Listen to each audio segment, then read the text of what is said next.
My name is Maya Kinney-Petrucha. I was diagnosed with obsessive-compulsive disorder when I was 4 years old, and it's why I pursued a degree in cognitive neuroscience. This is everything I'm authorized to tell you. Everyone, to some extent, I believe, gets intrusive thoughts, but with OCD, they stick with us like burrs. We can't stop thinking about them. It's this very debilitating disorder. It's not a love of cleaning, even if maybe you'll see me washing the same spot on the floor over and over again. It's not, this brings me joy to keep washing out this spot. It's, if I don't do this, something bad might happen to me or my family.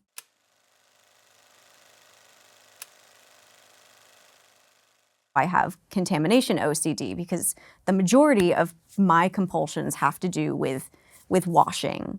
I need to wash off bad thoughts or, concepts of death, or if I've driven by a graveyard, I might need to take a shower afterwards.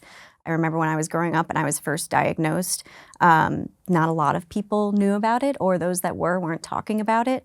I was just learning about germs, these invisible monsters. Sounds really scary to a kid. I started just by asking my parents, oh, can we make sure we're washing our hands before dinner? And they thought, oh yes, what a lovely idea. It got to the point where it was causing me distress if we didn't all wash our hands before dinner. I was, refusing to go outside. I was staying inside a lot more. I was terrified of dust bunnies in particular. When I was about 7, I lost my dad's mom, who I had developed a close relationship with. It was the first time I understood that something had caused her to die, and that something was breast cancer.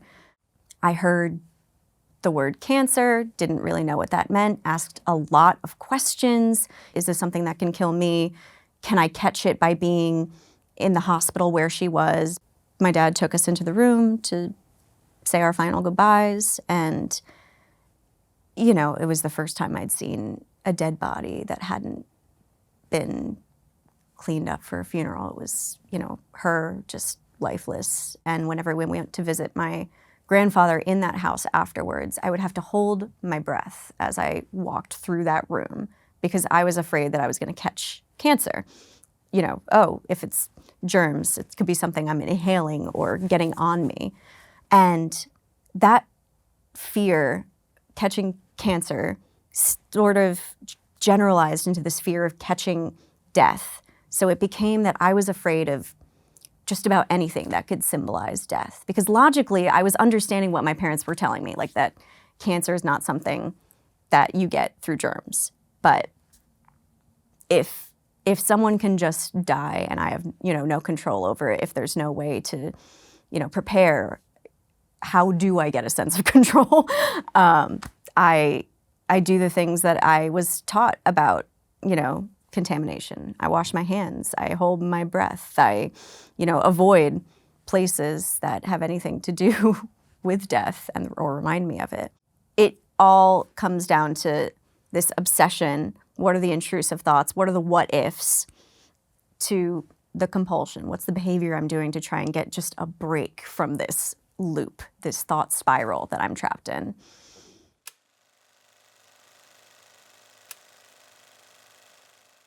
I often describe it as, we all have alarm systems when we're faced with fear. Often we respond with fight, flight, or freeze. And those alarm systems in OCD just never go off. I have daily rituals, but they're not at a set time. I just know that not a day goes by when I'm not washing my hands or sanitizing, or I think some of the rituals involve things that I'm already doing, like leaving the house. I usually, once in a while, I can leave the house without going back, but I often have to walk back into my room to make sure the lights are off. If I'm not leaving the house, it's a little bit easier, and the daily routine becomes more about contamination. I have a lucky number. I think a lot of people do, but my lucky number is more, I have to do certain things like brush my teeth or flip the light switches 4 times, 1 for each member of my family, because if I do it fewer than 4 times, maybe someone in my family will die. There are 4 members of my family. We need to keep it that way. So 4 is like my counting number. Those alarm bells are always going off, and what I can do is reduce the volume sometimes, through the tools and practices and therapies and treatments that I've, been experimenting with my whole life. It blurs this line between fact and fiction and just takes concepts literally. So I think that places and words can also be contaminated in addition to, gross subway poles or... How does a word become contaminated? What does that look like for you? So, for instance, words associated with death, like even the word death, saying it right now, there's a little alarm bell going off. If I read the word in a book, I usually can't finish the book. Or if I do, I have to wash my hands after every time I read a new chapter, if I know that word is in that book. I often refer to my compulsions as rituals because a lot of the time they have become second nature to me. They become as, automatic as brushing your teeth in the morning, as, putting on clothes. Before I would go to bed each night when I was a kid, I had a dream catcher. I would not be able to go to sleep unless I had recited this kind of monologue to my dream catcher about, tonight I will not have any bad dreams, only good ones. And I'd have to repeat that over and over again until I was able to just put it down. I think I had to do it, it varied every night, but anywhere from 5 to 10 times. And then I could go to bed. My brain just sort of created or enhanced this idea, you have a fear of death, how can we try and control that by creating these new, basically methods of compulsions of, okay, here's something kind of tangible, right? Like a word. It's not explicitly tangible, but it's, if you vocalize it or if it's written on a page, then it's something that is being transmitted like a cough transmits germs, or like a dirty surface transmits bacteria. So somehow I conflated my original germophobia from years and years ago to a phobia of just, concepts. I have an indoor cell phone case and an outdoor cell phone case, and they live in completely different parts of the house because wherever the outdoor cell phone case stays is contaminated to, whatever has come from outside. And part of, one of the first things I do when I get home, I wipe down the case. I put the case in its very particular spot. I go get the other case from its very particular spot. I wipe down my phone one more time, and then it's like a very careful procedure that I do. And I have like several phone cases now that I have been through. I try to get the cheapest ones because I know I go through them so quickly. Nobody loves to do their compulsions though. And OCD takes up so much time. That's time that I could be spending doing things I really love, playing music, writing, spending time with family and friends, but instead it adds up. That time really adds up. Mm-hmm.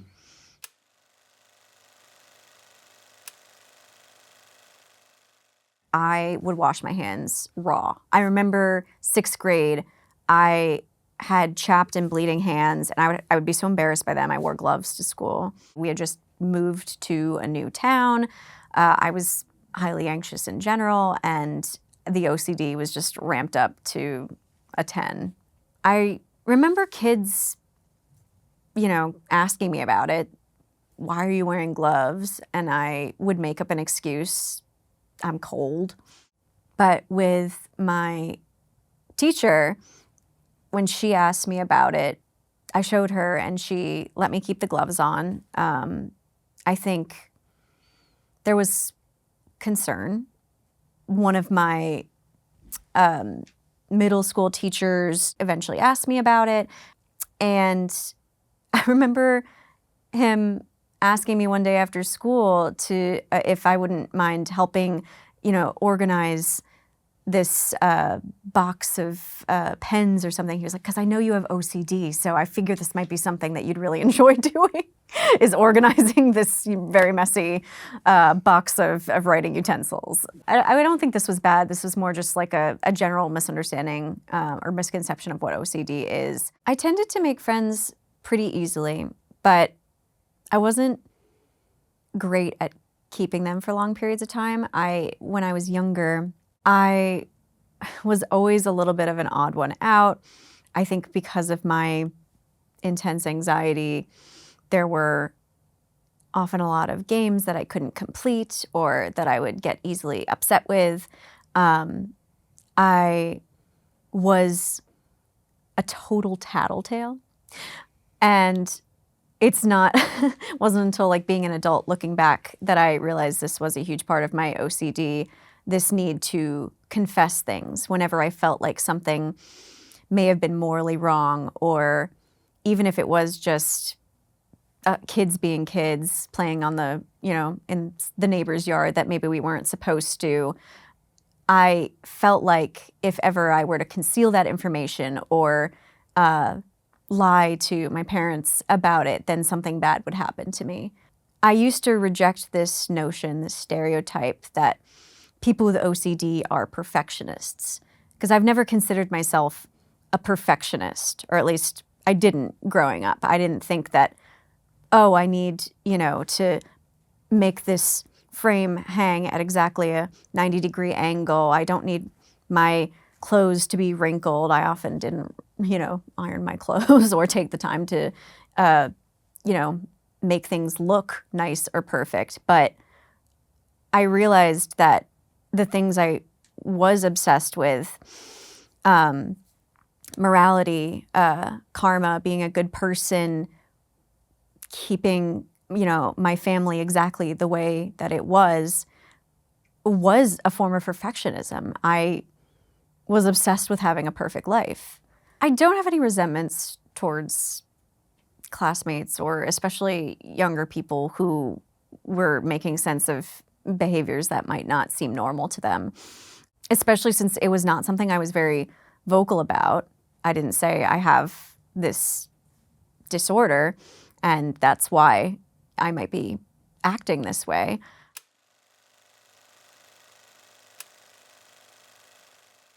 I am very close with my family. I moved back from New York to be closer to them. They live in Massachusetts, and that's where I live now too. I got my mom, dad, and a little sister. My parents were very aware of my OCD, but there were these kind of sneaky ways, like creating bedtime rituals where it was a compulsion, but to them it was also just sort of a nice way of saying goodnight. Like, this is something that she likes doing before bed, as opposed to, in my mind, it was something that had to happen, or I wouldn't be able to fall asleep, or I might die in my sleep, or something terrible would happen. They identified that there was something wrong with me at such a young age and fussed and obsessed over me and fought over me. And my parents' relationship has always been strained, and I used to think a lot of it was my fault because of my OCD, because that was the thing that I heard them argue about the most.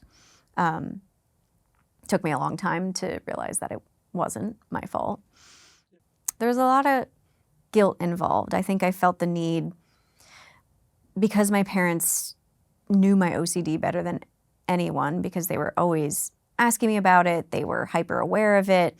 It's hard to see your kid in pain, or anyone you love in pain. And often they would argue about the right way to handle it.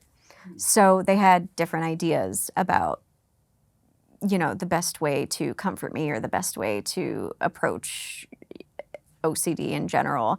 One of my big compulsions that I haven't talked about is reassurance seeking. It's asking, can this happen? Is this real? Am I a bad person? I need someone to tell me that washing my hands isn't, or that not washing my hands won't kill me, or I need someone to tell me that cancer can't be transmitted by breathing in the same room. I would ask those questions constantly, and I would get that from them. I learned that pretty quickly because I would go to them, each individual, mom and dad, with very different requests. My dad I could always count on to give me reassurance. Mom and I aren't going to turn into pigs in Spirited Away, which was a huge fear of mine as a kid. I was really afraid that they were going to turn into pigs and get eaten like that Hayao Miyazaki movie. It was a little tougher with my mom. I think a lot of the times she felt like it was a failure on her part when I was in distress. There were a few times when my parents would get, just frustrated and upset. Of course, your child's in pain, you want to just snap your fingers and make it go away. If I was in the corner or, afraid for them to touch me because I thought their hands were contaminated, sometimes they would just touch me anyway, as sort of like an exposure, but also I think they were just doing it out of anger. And that was not the way to do it. You can't force exposure onto someone.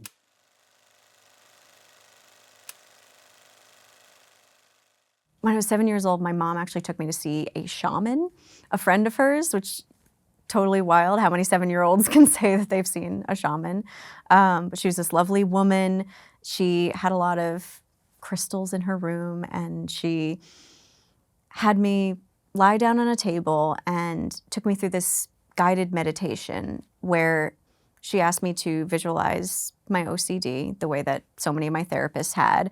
But instead of, picturing it as a monster or as this being that I needed to get rid of, she said, we're going to take your OCD on a safari. And I think your OCD might be a little bit scared. So maybe you need to hold its hand, and we're going to show it all the things that it's afraid of. And you're just going to be there with it. And maybe you can show it that it's not actually as scary as it looks. And that was the first time that I'd really been invited to have empathy for this part of me that really I just kind of defined as crazy and wrong. And that kind of shifted my whole relationship with OCD. I do consider it a part of my identity.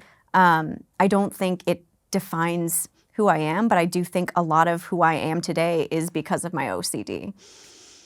I've been in therapy on and off since I was maybe 8 years old. I started pretty young. It's recognized in the DSM-5 as obsessive compulsive and related disorders. And that's a relatively new thing. Before, in the DSM-4, OCD was listed under anxiety disorder. And I think it's really actually important that this diagnostic criteria has started to examine OCD as a separate disorder, differentiating it from an anxiety disorder. While anxiety is a very large part of the experience of OCD, it's categorized by the behaviors in response to the anxiety. Generalized anxiety might be more about the emotional state that we're in, whereas OCD is taking it to that next level. What are the behaviors that come with it? I was lucky I had a pediatrician who had seen other cases of OCD in children, and at the time it was believed that it could be caused by something called PANDAS, which is pediatric autoimmune neurological disorders caused by streptococcal infection, which is like a big fancy way of saying these OCD symptoms and a neurological disorder that developed by a virus, strep in particular. PANDAS, I guess, was sort of a possible cause of OCD. If it is PANDAS, then it'll go away with a round of antibiotics, was the idea. And for me, it actually did for a few years. I took a round of antibiotics when I was 4. I stopped the constant washing my hands till they were raw. And then a few years later, it came back.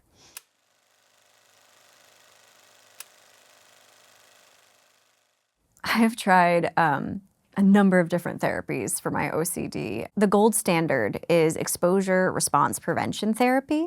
You are exposed to something you might be afraid of, and you are gradually building up the ability to face it without the urge to do the compulsion. So response prevention is sort of the second half of that.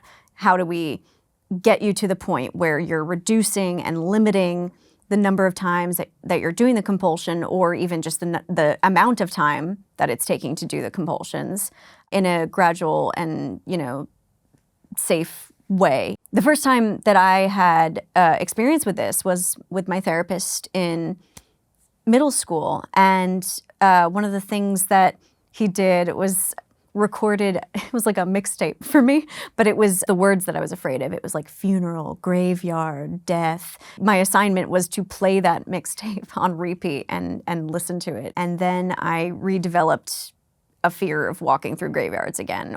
I've had therapists say to me, just don't do the compulsions, as if that's, easy.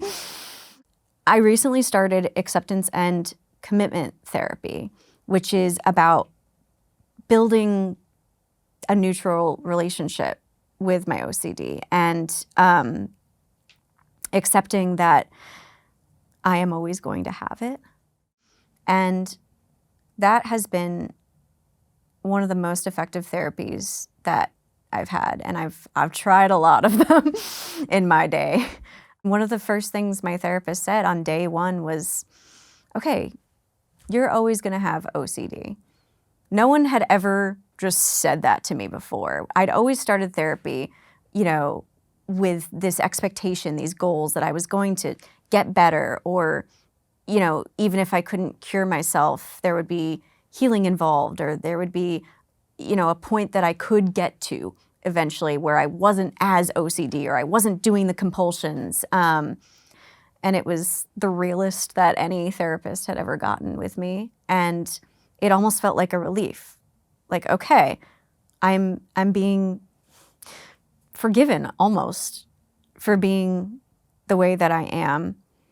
And now how can I find the tools and support to make sure that I am not letting it control my life, that I'm still able to live the life that I want to. I used to say all the time, I suffer from OCD, but more recently, I have been trying to establish a more neutral relationship with my OCD by saying I have OCD.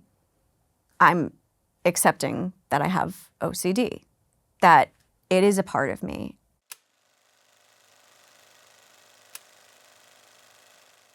It still took me years and years to be comfortable telling my friends that I have OCD.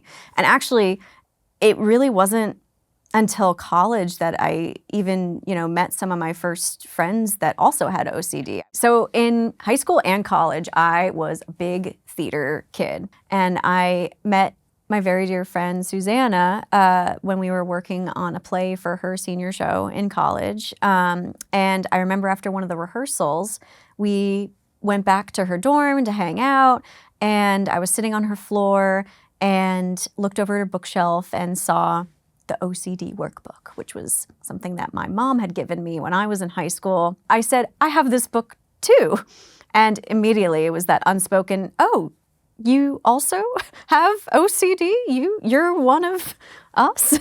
She didn't think at first that she had OCD because she had something that's referred to as pure OCD, where it's purely obsessions. And I personally feel a little weird about that terminology, because when they say pure O, what they mean is that the compulsions are all mental, they're hidden. So the things that she was doing were reciting prayers in her head and,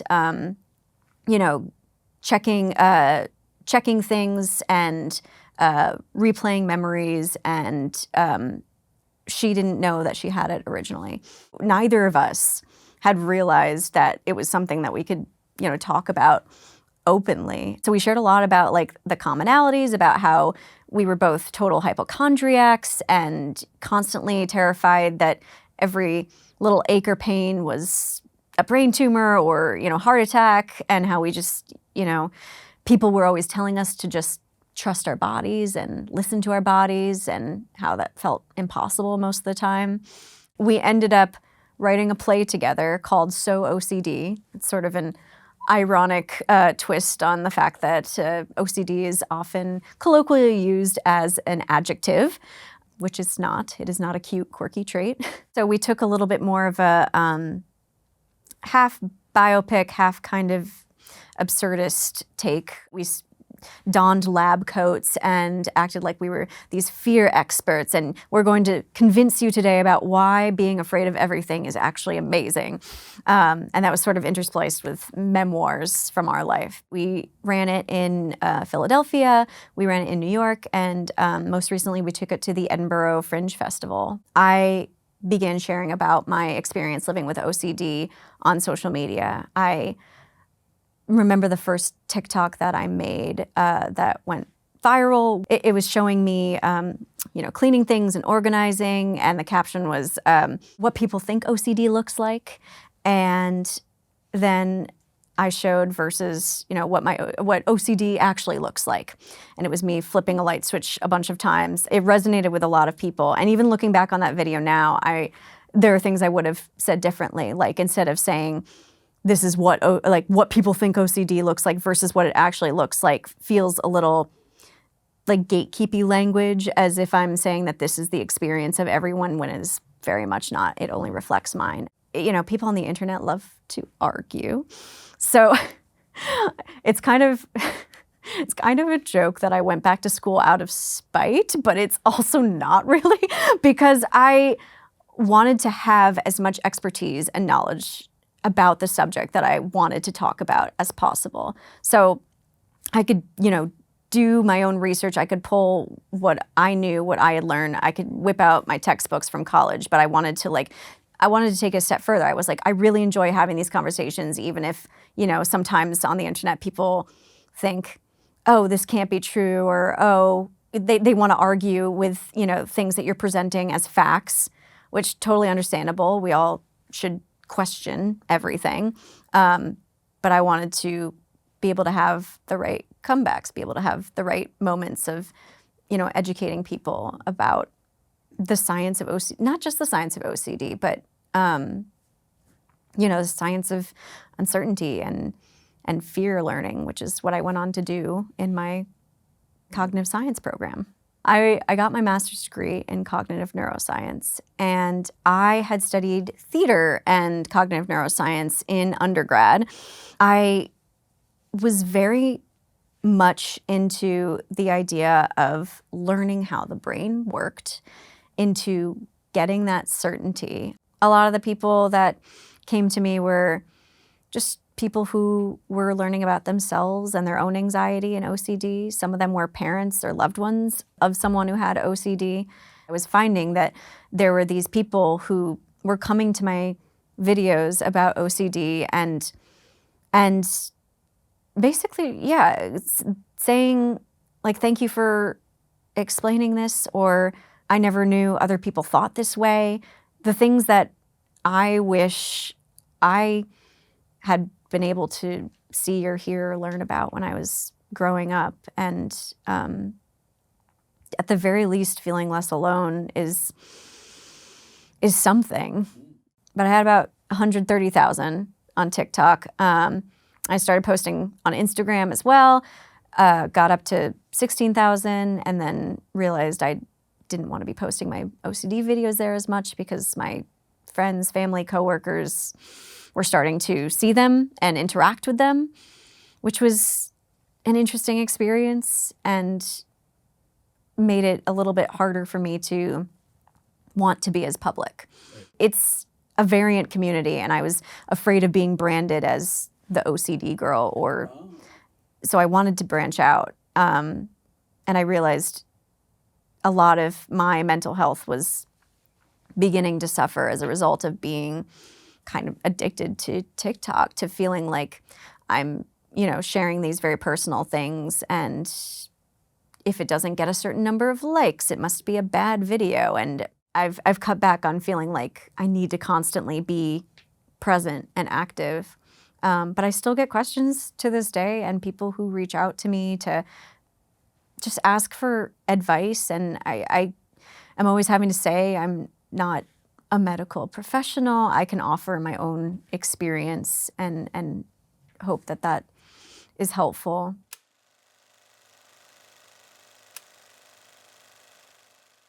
When I would hear people say, I'm so OCD, I learned from a pretty young age that they didn't mean, I'm so, terrified something bad's gonna happen to my family if I don't slam the car door 4 times. I knew that they were saying, oh, let me just fix your collar for you. I'm so OCD. OCD being used as an adjective has come to mean I love cleanliness. And it used to not bother me at all, actually. As I got older, I noticed that it actually became kind of like a hindrance to me explaining what my OCD was. I was afraid of correcting people when they would say, I'm so OCD. I was afraid of saying, but do you actually? So I think there is an understanding that this mental disorder is not always being used appropriately in our language. I grew up in the era of Monk, which was my first exposure to any kind of OCD portrayal in the media. And his compulsions were conveyed very physically. So it was a lot of order, neatness, cleanliness. There's this, great opening shot of him, flossing 10 times and, opening his drawers and having everything very neatly organized. And it was hard to see myself in that. And I think originally I was resistant and felt like portrayals like that, portrayals like Emma Pillsbury on Glee, who also had OCD and would clean her grapes with a wipe, felt detrimental almost, like they were perpetuating the stereotype that OCD is all about cleaning and neatness. I think sometimes people also bring up Monica from Friends, who genuinely does seem to love cleaning, or Danny Tanner from Full House. And that really makes all the difference, right? This persistence, this, God, I need to do this or something terrible is gonna happen. Not, I love having everything in order and, looking nice and neat. When I would tell people that I had OCD early on, they would notice things about me that didn't quite fit their ideas of OCD. They'd say oh, well, why is your collar popped? Or why is your room a total mess? And I'd have to be well, I'm too busy trying to, blink away the thought of a car compactor, getting stuck in a car compactor. I don't I can't go near dirt. So actually my room's gonna be pretty messy. And the things that just in those little ways trying to counter the stereotypes that I think were definitely assisted by those early media portrayals. When I first read Turtles All the Way Down, this novel by John Green, I felt really seen. John Green has also been very vocal about his experience with OCD in his adulthood. And so he wrote this character who's a high schooler that lives with OCD. She starts drinking the hand sanitizer, and she has contamination OCD. And maybe so did, Monk and Emma Pillsbury on Glee. But for them, it was kind of a cutesy, quirky thing that, made them cooler, just more interesting. And then here it was something that it just really showed how deep and intense and how terrifying it can really be. If you have a loved one with OCD, I know it's probably very scary not to know what's going on in their head. There's a lot of the times that I use my loved ones to enable my compulsions by seeking reassurance. I think that being able to advocate for yourself, to set limitations of okay, I gave you reassurance once today. If you ask again, I'm not going to give it. And to work out different routines with that loved one is going to be a very important thing. Communication is huge. OCD is not the easiest thing to describe. It's, in fact, very difficult and ever-changing, and sometimes a loved one might need to just come and say a bunch of things that sound, you know, completely wild and not like themselves, and creating space for that is really powerful.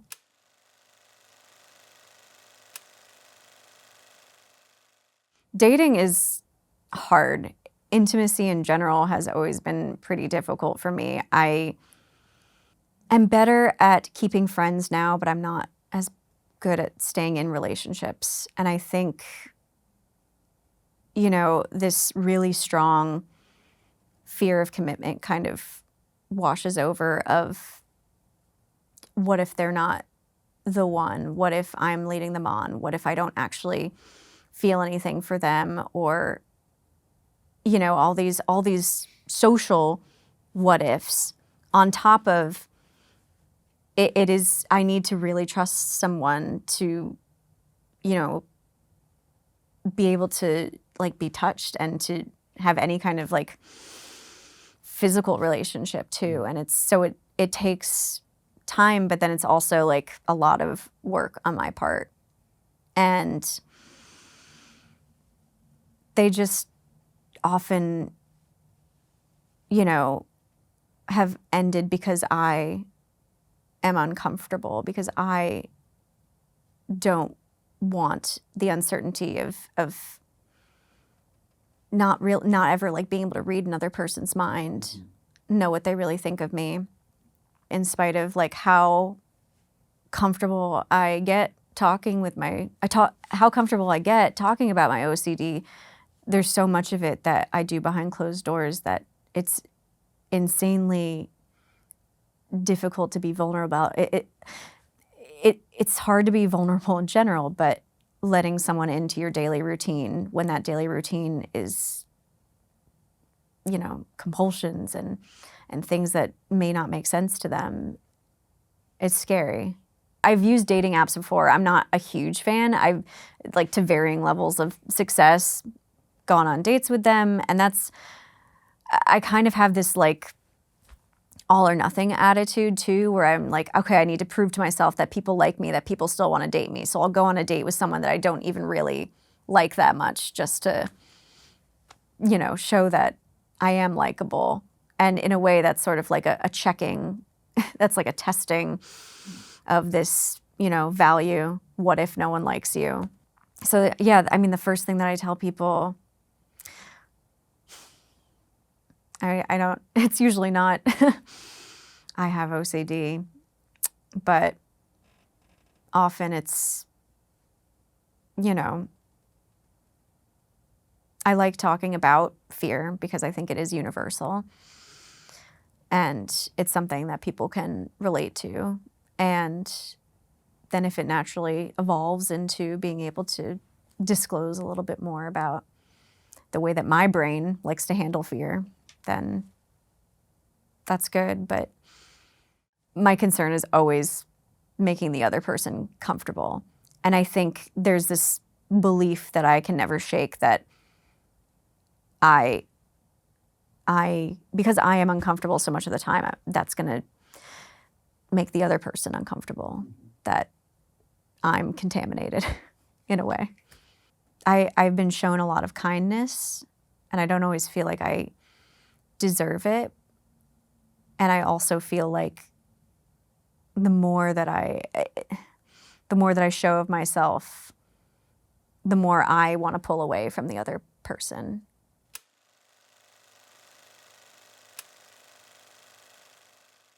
OCD is categorized first and foremost by the presence of intrusive or unwanted thoughts.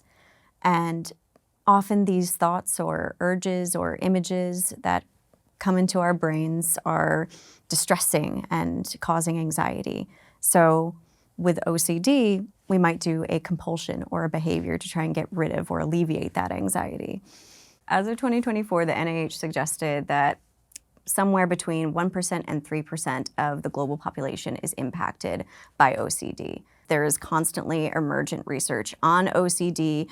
A lot of the diagnostic surveys that we have are not cross-international, so they're not always representative in non-Western countries. In the United States, the statistic that gets thrown around most of the time is that 1 in 40 adults will be affected by OCD at some point in their life, with a 2.3% prevalence. And for teens and children's, that is 1 in 100, which I found really interesting because to me, because my OCD was so strong and emergent when I was a child, I think I just had this assumption that, oh, when I get older, things will get better.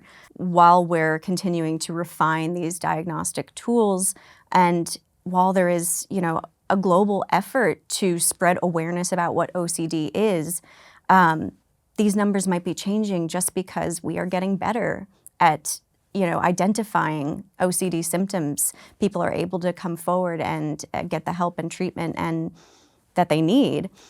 But that doesn't necessarily mean that OCD was not always there.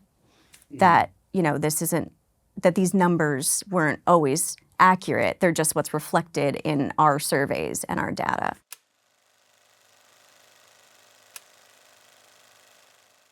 I work in social media. I do a lot of digital content creation for a museum in Massachusetts. When I shake hands with people, I will do it, but I'll have the urge to wash my hands or sanitize after, but I've had to learn to wait until people walk away to sanitize so that they don't get offended. One of the questions that sort of comes up about what are the goals for how I want to be living my life. And I think when I used to hear the question, where do you see yourself in 5 years? I would have really lofty goals. I would, in an ideal world, used to say maybe I wouldn't have OCD anymore, but I think I always would say that just because I thought it's what other people would want to hear, when in reality, OCD is so much a part of me. I can't imagine extricating myself from it. Or I would imagine, having a job that pays me so much that I, can keep myself comfortable and buy all the phone cases that I need. Or I would imagine, being in a relationship where I feel totally myself and comfortable. But I think in a more realistic way, when I think about the future, I think about the way that I'm spending my time. I do see myself now, I think clearer than ever, being able to make time to make music and art and spend time with loved ones and friends and seeing the world and finding those opportunities where OCD doesn't get to dictate my life. And I don't want to keep thinking about things in terms of good and bad, better and worse, just acceptance without judgment. And how can that support the things that I really want to be doing, which are the things that make me happy. And that's not cleaning and washing my hands 12 times in an hour. I've started to write a play just of my own. That's kind of something I've been working on and off for years. And it's about basically how to survive the end of the world on a daily basis. And that idea that I'm constantly living through the end of the world in my head, even if it's not actually happening. It feels like it is. And how can I be sure? And kind of taking a comedic lens to that as well. find ways, find the things about you that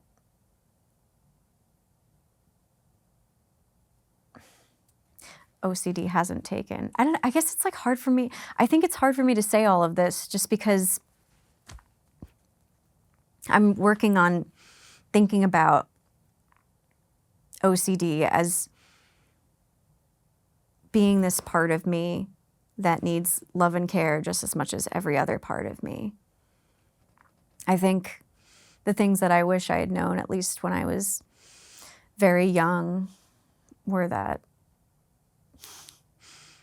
you're not special, that other people do think like this, that you are also special because nobody thinks exactly like you. And if you're trying treatment that isn't working for you, don't give up on it, or don't give up on trying to find something that works for you. To anyone who feels like OCD is taking over your life, remember first and foremost that you are not your thoughts. Community, a deeper understanding of your mind, and help are all out there for you.